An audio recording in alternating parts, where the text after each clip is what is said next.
Glória a Deus, amém? Que Deus te abençoe. Irmãos, hoje é o reverendo Éder, amém? Que vai estar aqui. Hoje, a boca de Deus hoje está aqui, ó. Deus vai usar esse varão aqui, ó. Amém? Quem quer ouvir, diz amém. Amém. Todo mundo, varão. Glória a Deus. Deus te abençoe. Fique à vontade. Amém. Graça e paz, igreja. Amém. Pode sentar, fique à vontade. Está quente, né? A gente precisa dar uma relaxadinha. Eu fico constrangido quando eu venho aqui na Shekinah, né? Puxando a sardinha, não, mas eu fico meio constrangido, porque louvor maravilhoso. Aí o dízimo e a oferta maravilhoso. Parece que o Espírito Santo foi lá e contou para a messa a minha pregação. Eu falei, não vou pregar mais não, porque já pregou tudo, né? Mas assim, Deus com a sua misericórdia, Ele tem ainda muito mais para nos dar, né? Eu sou assim, muito grato ao Shekinah, porque sempre que eu estive aqui, ela sempre esteve de braços abertos a me receber. E, além de tudo, me deu um grande presente, que é a Miriam na minha vida, né?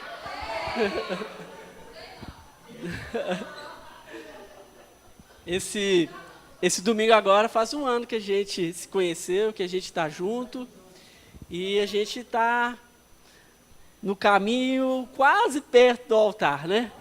Mas isso é uma bênção de Deus, e a Shekinah me proporcionou isso também, como me proporcionou conhecer vocês, de estar com vocês, né? E isso para mim é maravilhoso. Todas as vezes que eu venho aqui, eu fico tão feliz de poder estar com vocês, né? Que estarmos como igreja e sermos igreja, e eu vejo isso na Shekinah, igreja.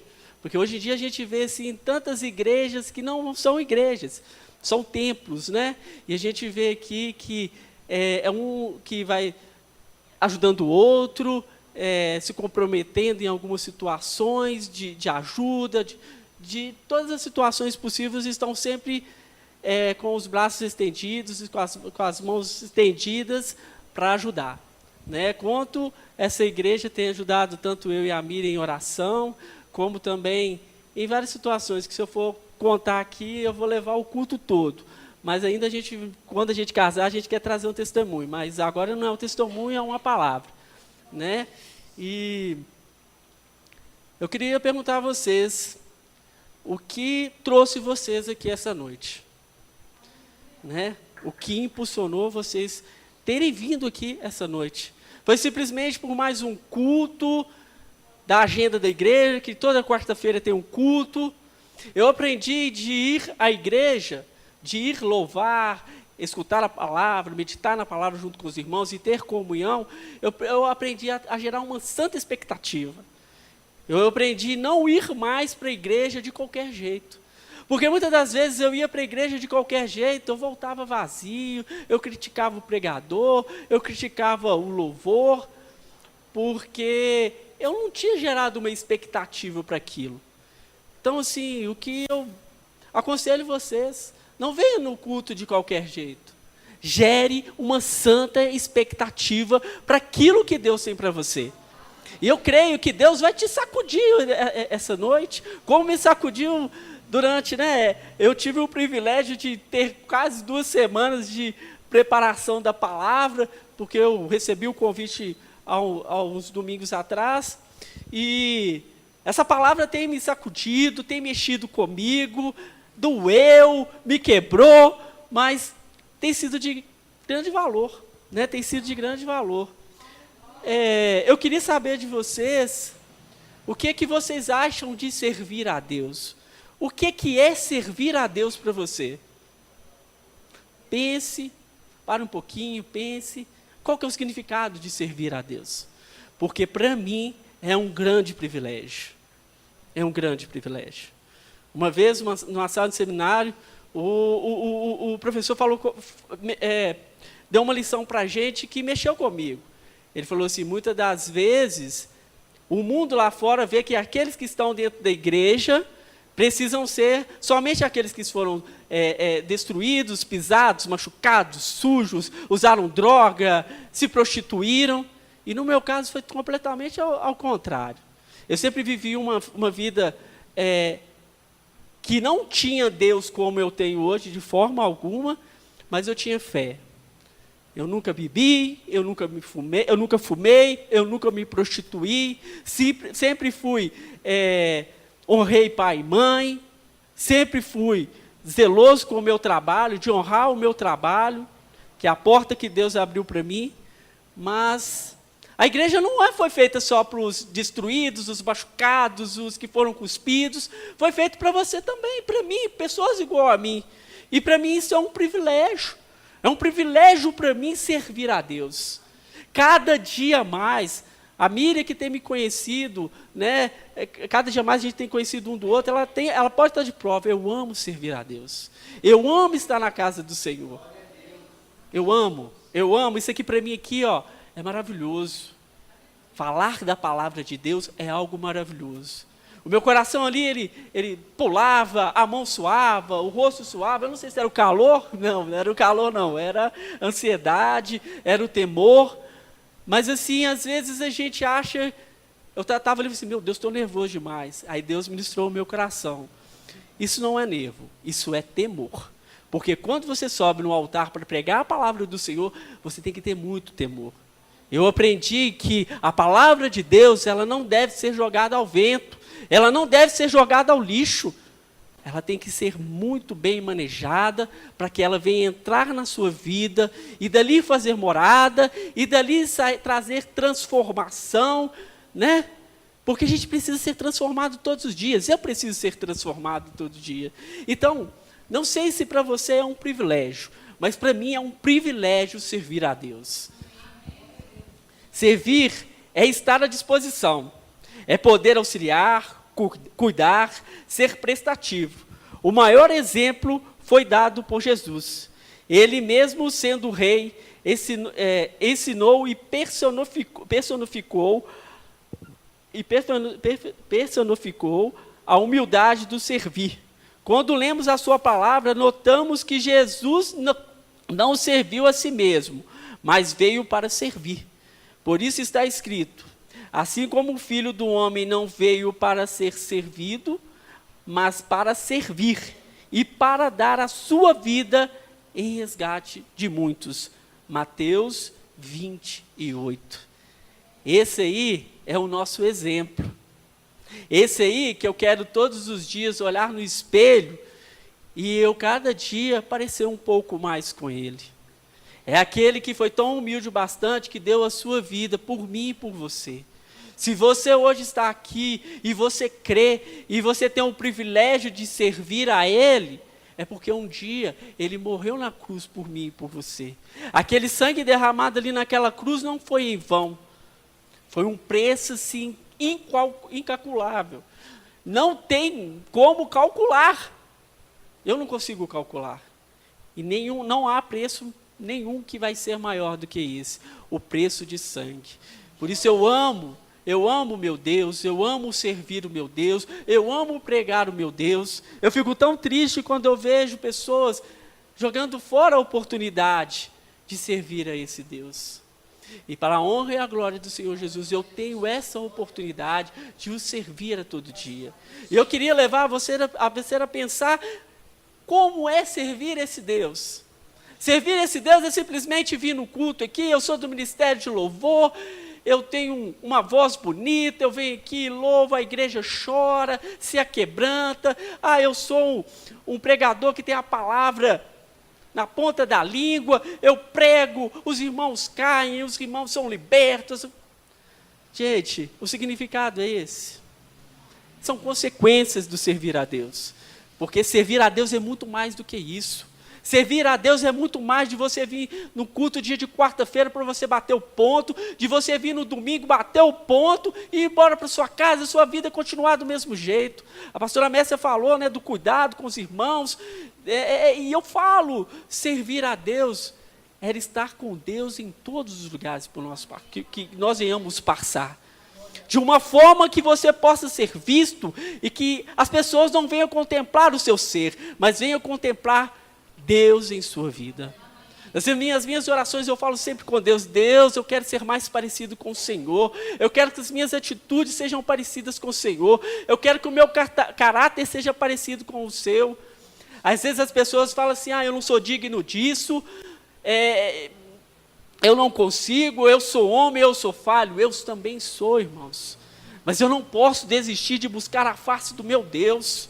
Eu tenho que buscar a face do meu Deus de uma forma assim, cada dia mais intensa, cada dia mais intensa. A sua oração tem cada dia ser mais intensa. A sua vida com seu irmão tem que ser mais intensa. A sua vida com a sua família, com os seus familiares tem que ser cada dia mais intensa em Deus, de uma forma que por onde você passar, as pessoas sejam curadas, que as pessoas sejam libertas, que as pessoas sejam transformadas pelo propósito de Deus na sua vida, de você como servo, servir o Deus Altíssimo. Aquele que cura realmente é Ele, aquele que liberta realmente é Ele, aquele que transforma é Ele, mas Ele quer te usar, Ele precisa de você, Ele escolheu você, desde o ventre da minha mãe. A minha mãe, sem mesmo conhecer a Deus como deve ser conhecido, dentro do ventre da minha mãe eu fui escolhido por Deus. Eu tenho certeza que eu fui escolhido por Deus para servir, para viver os propósitos de Deus, e eu não abro mão disso. Eu não abro mão, eu não coloco nada em primeiro lugar que não seja Deus na minha vida. Eu sempre falo com a Miriam, eu quero que você ame muito mais a Deus do que a mim, e eu quero amar muito mais a Deus do que você, porque eu tenho certeza que eu vou te amar de uma forma sensacional. Porque se assim eu não amo ela, se assim eu não cuido dela, entendeu? Então isso é servir, irmãos, é servir. Você que é casado, você que namora, você tem que ter isso em mente, de servir, de auxiliar, de se comprometer em ser bênção para aquele que está no seu lado. Isso serve para todo tipo de relacionamento. Não existe relacionamento sem servir. Como que você relaciona com uma pessoa se você não serve ela? A gente não serve ela. E servir é uma declaração, é uma decisão pessoal, é uma entrega, é ser humilde para reconhecer que alguém precisa de sua ajuda, e olhar ao redor e perceber que existe alguém chorando, necessitado de cuidados. Às vezes, eu me sentia, quando eu comecei a caminhar, né, na presença do Senhor, eu ficava tão frustrado, quando eu queria ajudar um irmão e não conseguia, porque eu não sabia a palavra, manejar a palavra, eu não sabia orar, né? Eu não sabia, e o diabo coloca isso na nossa mente, que nós somos incapazes, que nós não somos dignos, que o pastor é digno, que aí às vezes isso vai ter sobrecarregando os pastores da igreja, porque tudo tem que ser o pastor. O irmãozinho está endemoniado, chama o pastor. O irmãozinho está enfermo, chama o pastor. A palavra fala completamente ao contrário. Chama os presbíteros, né? Chama os presbíteros. Quando estiver doente, chama os presbíteros. Não, mas chama o pastor. Se o pastor não for, a oração não tem valor. A gente critica tanto a igreja católica de idolatria, mas quantas vezes a gente tem idolatrado a oração do nosso pastor, idolatrado a presença do nosso pastor, sendo que a oração do irmãozinho mais simples, mais humilde, que não sabe orar, como eu também não sabia orar, tem o mesmo valor do que o seu pastor. Entendeu? Então, assim, eu honro meus pastores, eu amo meus pastores, amo de coração, e eu honro eles. Em breve eu estou vindo para o Shekinah, eu amo os meus pastores daqui também. Amo os meus pastores daqui também, porque eu já considero como meus pastores. Eu considero essa igreja como a minha casa também, apesar que eu não estou aqui ainda, mas eu amo essa igreja. E é isso, irmãos. É submissão. É saber que você é submisso a uma liderança. E não existe um líder em excelência, se ele não saber servir. Quantos líderes arrogantes que pisam, a gente vai estar, não, mas esse líder é lá no meu trabalho, é no mundo corporativo. Não, é dentro da igreja. Tem pastores, líderes de ministério pisando em seus liderados. E o que a gente aprende é completamente ao contrário. E o que eu vejo pela Shekinah, de todas as vezes que eu vejo aqui, é os pastores cuidando. Se for necessário arrancar lá o carrapato lá e sair sangue e doer, vai doer, mas é necessário. É necessário. Porque muitas das vezes a gente é tão dodói hoje em dia que a gente não deixa, não aceita que as pessoas venham nos servir. E às vezes o servir, para mim, vai ser dolorido, porque o irmão vai chegar para mim, aquele que me ama, o meu pastor vai me aconselhar e vai falar comigo, você está no caminho errado. Esse não é o caminho certo é esse. Dói, irmãos, dói. Dói, sabe por quê? Porque às vezes, muitas das vezes, a gente senta no nosso... a gente acostuma, né, fica acomodado com as circunstâncias na vida da gente que Deus não quer para a vida da gente, que não pertence a nós. Mas a gente vai criando aquele bichinho de estimação dentro da gente, e ele se torna um bichinho, ele começa um bichinho tão pequenininho, e ele vai se tornando uma dimensão que ele se torna um monstro na vida da gente, que a gente não consegue mais controlar. Então, eu falo com vocês, se vocês estão aí com algum sentimento, eu não sou digno, o meu pastor não me serve, basta servir seu pastor, basta servir a sua igreja, que você vai ver realmente qual que é o significado de servir. Amém. Vocês acham que cada culto que tem aqui nessa igreja é fácil? Essa estrutura de culto aqui é fácil? É fácil para mim e para você que senta no banco, escuta a palavra e vai embora para casa. Porque para quem que está à frente do Ministério Louvor que vem ensaiar, para quem que está à frente, como eu, que fiquei lá 2 semanas lá com a responsabilidade, falei, não, meu Deus, responsabilidade é grande, né? De fazer um esboço da palavra, de orar e de pedir a Deus. Eu estava ali orando, Deus, não deixa que eu falo palavras minhas, não, Senhor, porque se eu falar vai dar errado. Mas fala, Senhor, fala na minha boca, Senhor, fala na minha boca, porque eu tenho certeza que vai trazer transformação para a igreja. Eu tenho certeza que aqui sairão pessoas que acham que não são dignas de servir, servindo. Chegando para o pastor Mauro, chegando para a pastora Olinda, falando assim, pastora, eu quero servir, eu quero ganhar. E essa igreja necessita disso. Você quer a mudança dessa igreja? Você quer essa igreja mais ativa? Você quer essa igreja bombando, com os bancos cheios? Muitas das vezes eu venho no culto da videira aqui, que eu gosto de ver que a igreja está crescendo, que a igreja está multiplicando. Eu sou de uma igreja de célula, eu amo a visão celular. Eu vejo aqui, eu falo assim, gente, a igreja tem que acordar, que não depende só do pastor Mauro e da pastora Olinda. Depende exclusivamente de você que está sentado aí no banco, decidir servir ao Senhor. Então, o que é que acontece? Quando você decide a servir aqui, você vai servir lá fora em excelência. Vai chegar as pessoas para você, você vai ter capacitado, porque essa igreja capacita. Muitas das vezes, eu estava fazendo seminário, e eu sempre fui muito guloso pela palavra, eu vim aqui, na medida do possível, estavam tendo um curso do DNA, eu chegava aqui, eu ficava encantado. Eu falei, gente, essa palavra que nem no seminário eu aprendi, e estou aprendendo aqui. Eu falo, gente, essa igreja é diferente. Essa igreja proporciona crescimento para os membros dela. Essa igreja vai romper, essa igreja vai bombar, mas ela vai acontecer se você se colocar na posição de servo. Ela só vai crescer, a sua célula só vai crescer, vai haver multiplicação de célula, vai ter festa da multiplicação aqui que não vai caber gente aqui, e é célula para o Nova Gameleira para tudo que é lado, e em nome de Jesus eu quero uma na minha casa também, depois que eu casar, em nome de Jesus, porque eu quero receber essa visão e multiplicar e estar como servo. Você fala assim, eu não sou digno de ser um líder de célula, você é digno sim, se você colocar-se na posição de servo, você é digno sim, porque eu também me achava que eu não era digno de nada. Eu era uma pessoa introvertida, eu era uma pessoa tímida, eu era uma pessoa que tinha dificuldade de comunicar com as pessoas, porque eu tinha até medo de conversar com as pessoas, de tanta timidez que eu tinha.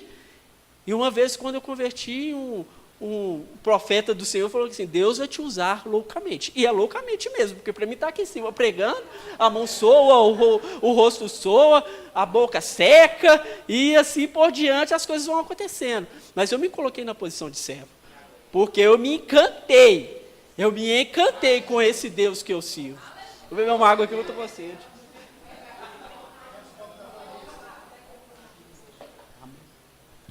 Glória a Deus.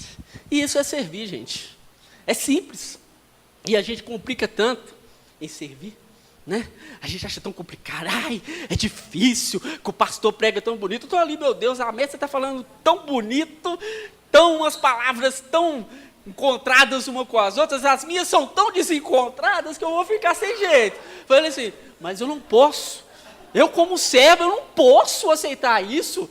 Eu vou do jeito que eu sou, torto, não sei falar direito, não conheço a Bíblia igual os pastores dessa igreja conhecem, mas eu me coloco nessa noite como servo. Eu quero servir o Senhor, eu quero me colocar na posição do Senhor, para que Deus vai me usar. Da forma que eu falei, Deus, coloca as palavras na minha boca, porque de mim não vai sair de nada. Mas a palavra do Senhor fala que de tudo que o Senhor tem, sai virtude. Então eu tenho certeza que o Senhor vai falar através da minha vida, né? Servir também é um ato de amor. Gente, não existe um ato de amor maior do que servir. Me fala aí, qual o ato de amor maior do que servir? É tão grande, porque o propósito de você estar aqui nessa terra é só um. Você veio para servir. Você veio para servir. Se você não está servindo, você está com defeito de fábrica. Você tem que passar pelo Inmetro lá do Senhor lá, e o que te construiu mesmo, como eu, e quebrar e deixar, quebra literalmente, me faz um vaso novo. Entendeu? Então assim, servir é um ato de amor. E eu amo amar as pessoas. Eu amo amar, eu amo cuidar, eu amo de estar disponível para as pessoas. Eu falo assim, que não existe um amor assim, tão grande, e que tem que ter Deus e o papel do serviço, que é amor, é estarmos em família. Eu amo tanto minha família, sabe? Eu amo tanto estar em família, e Deus me deu mais uma família, né? Porque quando a gente vai casar, a gente casa com a família que Deus nos deu também, e eu sou um privilegiado, e eu amo minha família.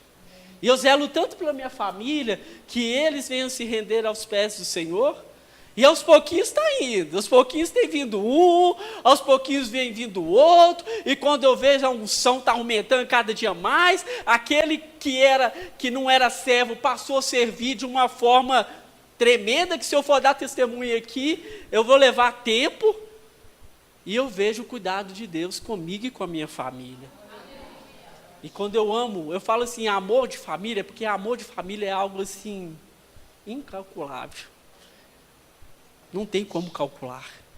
Mas eu levo isso para as pessoas que estão próximas de mim, aqueles que muitas das vezes, às vezes nem me amam, que me perseguem. Graças a Deus, eu acho que não tem, mas às vezes a gente nem sabe, né? Mas às vezes persegue. Eu tenho que amar esse, eu tenho que amar o caído, né? Na pregação do cu da videira, aquele pastor pregou um negócio muito, muito interessante, que às vezes a gente critica a irmãzinha que está com o short curto, a gente critica o irmão que está vindo ainda para a igreja e está fumando ainda, e está bebendo ainda, e se a gente vê ele no bar, ainda a gente aponta lá, ó, está na igreja, mas não está mudando nada. E você? Né? E você? Como que está? Aquilo doeu em mim? Porque eu não amo, gente. Eu acho que eu amo, mas eu não amo. Porque quando eu amo verdadeiramente, eu não condeno. Eu estendo as mãos para aquele que está caído e me ofereço a ajudar ele a levantar. E não, muitas das vezes, nós, com a nossa arrogância, com o nosso orgulho, com a nossa soberba, isso não é nada de Deus. Né? A gente vai com os nossos pés e joga. Cai aí. Você é um lixo. Você não é digno. Você não é digno de nada.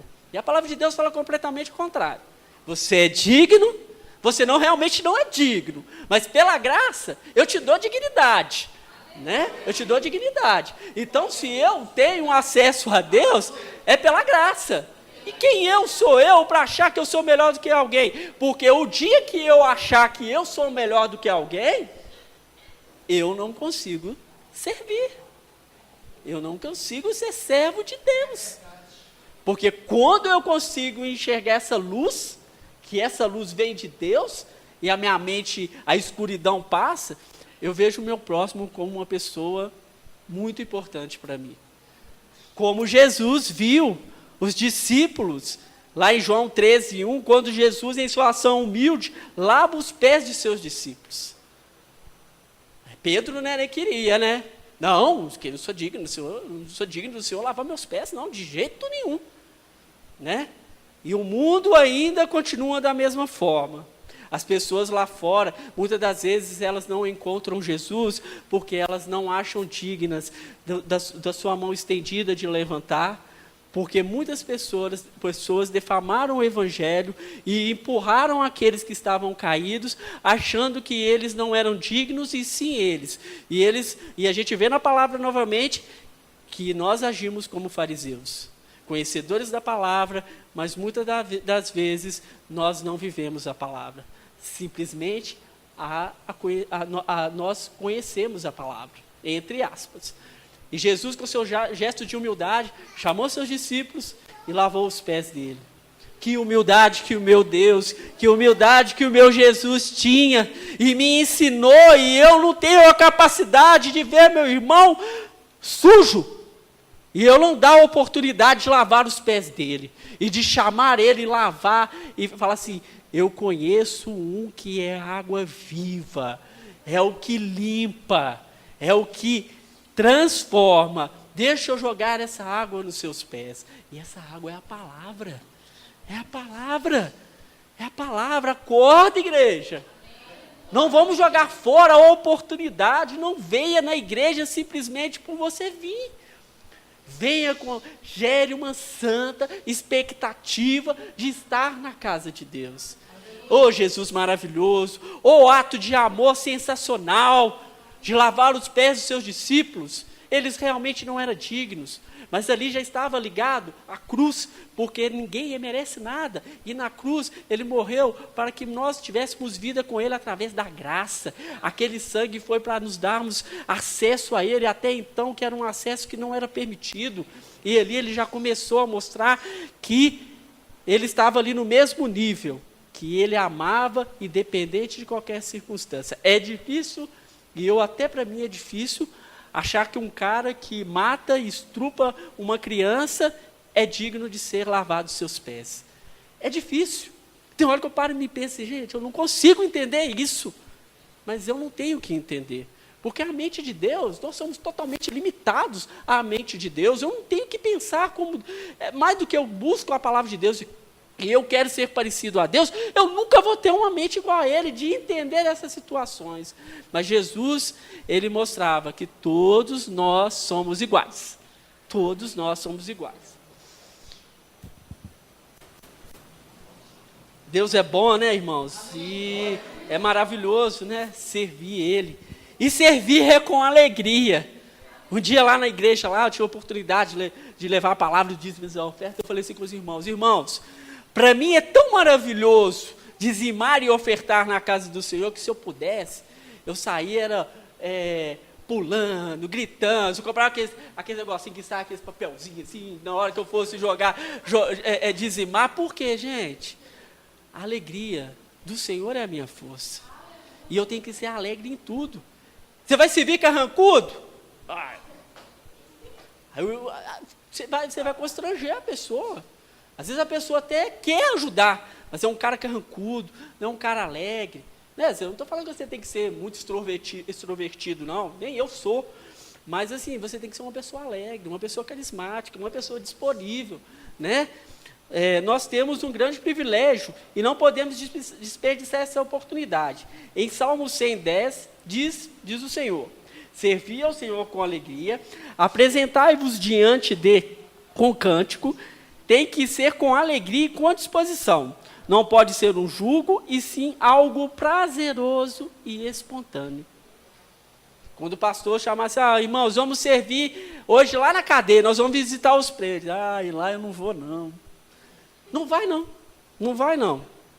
Você vai chegar lá triste, desanimado, e as pessoas ali precisam ser cuidadas, as pessoas precisam ser alegres. A Miriam sabe que eu tenho uma grande dificuldade. A minha avó ficou bom tempo no CTI, e eu não conseguia ver ela, não conseguia. E aquilo de mim doía tanto, irmãos, mas eu não conseguia. Então eu orava em casa por ela, mas eu não conseguia. Então você não vai ser perfeito em tudo.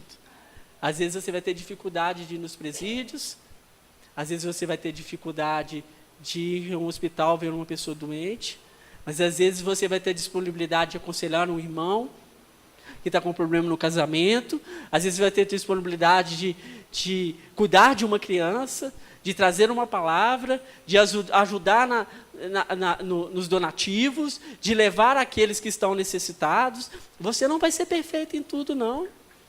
Porque às vezes a gente quer ser perfeito em tudo, né? E a palavra de Deus fala que nós somos um corpo, né? E cada um é um membro. Eu sou a perna, o outro é o pé, o outro é a cabeça. Então Deus estava falando assim, que nem todo mundo seria igual. E Ele gosta disso, de pessoas diferentes, né? Porque seria muito estranho, todo mundo igual a eu, né? Seria muito estranho. Então devemos servir com alegria. O ato de Jesus lavar os pés dos discípulos demonstrava amor em ação. Jesus era o mestre e o Senhor. Significa que ele estava em um nível mais elevado do que eles. Contudo, o Senhor assumiu uma posição de humildade e serviço, porque amava aqueles a quem o servia. Jesus ordenou aos seus discípulos que lavassem os pés uns dos outros, que servissem uns aos outros em amor, de acordo com o exemplo que ele estabeleceu. Ele estabeleceu. Ele é o amor, né? Se recusar a servir aos outros, se recusar a se humilhar, não importa quão elevada seja a sua posição, é se colocar e não se colocar acima de Jesus. Tal orgulho arrogante não é o que Jesus ensinou. Porque às vezes tem pessoas que acham que são mais do que Jesus, né? Estufam o peito e às vezes são tão arrogantes que acham que são melhor do que todo mundo. É o bambambam do momento. Não é não, gente. Nós não podemos esquecer que do pó eu vim, do pó eu vou voltar. Nada eu sou. Nada eu sou. Eu sou mais do que vencedor em Cristo Jesus. Servir é sempre estar no mesmo nível de quem é servido, né? Nunca que eu posso me achar melhor do que ninguém. Mais do que na hierarquia, eu posso estar no topo da pirâmide. Quem está lá embaixo é igual a mim. Nunca se ache melhor do que ninguém, porque você não é. Eu não sou. Se você está achando que você é melhor do que alguém, filho, deixa Jesus te quebrar. Deixa Jesus te quebrar, que você não está sendo servo, não. Você não está prestando para servir, não. Né? Então, assim, somos abençoados, felizes, alegres e realizados. Não por causa do que sabemos, mas por causa do que fazemos, com aquilo que sabemos. A graça de Deus a nós encontra a sua perfeição no serviço que nos é dado, como vaso de sua graça, prestamos aos outros. Encontraremos a nossa maior bênção ao obedecermos Cristo, servindo aos outros. Quando você está servindo, você está obedecendo a Deus. E Deus fica assim infinitamente mais. Como Ele fica feliz de ver você sendo usado, de você sendo um vaso usado na mão do oleiro, na qual vocês vão ganhar almas para o Senhor, que as pessoas venham ver Jesus na sua vida de uma forma tremenda, que você não precisa nem abrir a boca. Nem abrir a boca, que Jesus estará ali com você, né? Então, assim, meu tempo está acabando, né? Eu queria deixar uma frase dita por Martim Lutero, grande homem de Deus, que deixou a gente um exemplo enorme, um exemplo de servo, porque aquele ali foi servo mesmo, né? Porque para fazer a reforma tem que ser servo mesmo ali, né? Os heróis da fé ali, meu filho, nós, a gente tem que aprender muito com eles, nossa. E Lutero falava que nenhuma árvore produz para seu consumo próprio. Tudo quanto há na vontade de Deus se dá em favor dos outros. Somente Satanás e os homens sob influência do maligno é que buscam proveito próprio. Né? Quando você estiver servindo, Hoje eu fui na casa do irmão, ele estava endemoniado, saiu 100 capetas, demônios, e depois eu fui na casa do irmão, levei uma cesta básica para ele, aí depois eu fui no louvor, eu ministrei o louvor, e de repente eu já caí para o dízimo e oferta, e depois eu já estava pregando, aí depois eu já estava dando a bênção apóstolo. De nada vai valer essa arrogância e você sentir que é maior do que o outro. Não se esqueça que você está no mesmo nível do que qualquer um. Não se sinta melhor do que ninguém, né? Então, assim, Deus é maravilhoso. Eu queria chamar o Ministério de Louvor aqui. Eu queria fazer uma oração com vocês. Ainda eu tenho um tempinho.